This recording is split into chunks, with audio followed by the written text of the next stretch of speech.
चला तर आज धनींपासून सुरुवात करूया शॉर्ट व्लॉगला, शॉर्ट व्हिडिओला. आणि आज केलेली आहे फ्लावरची भाजी. आणि आम्हाला अशीच पातळ आमच्या यांना भाजी आवडती. आणि शिवमला माझ्या स्प्रिंग रोल खूप दिवस झाले, 2-3 दिवस झाले खायच्यात बटाट्याचे, पण ते दुकान बंद म्हणजे शॉप बंद असल्यामुळे खायला मिळत नाही. म्हणून मग मीच बटाट्याची भजी बनायचं ठरलं. आणि मुद्दामच तव्यामध्ये तो म्हटला मम्मी लय डीप फ्राय करू नको, म्हणून मी थोडंसं तेल टाकून तव्यावर फ्राय केलेले आहे. मी काही उंडगी नाही आहे, तुम्हाला असं वाटेल की तव्यामध्ये का केलं म्हणून.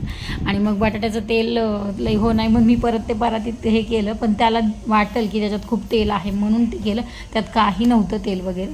चला तर मग तिथून पुढं मग बटाट्याची भजी. आणि त्याला जेवायला द्यावं म्हणतं तर तो म्हणला नाही मम्मी मी अजिबात खाणार नाही आज चपाती. मला सकाळी केलेला, सकाळी मी मेथी आणि मेथी काय म्हणतात तुम्ही त्याला, वाळलेल्या मेथीला काय म्हणतात माझ्या लक्षात येणार, ते घालून आणि तीळ घालून त्याला छान असा पराठा रात्री खायला दिला. त्यांनी हा पराठा आणि दहीच खाल्ली.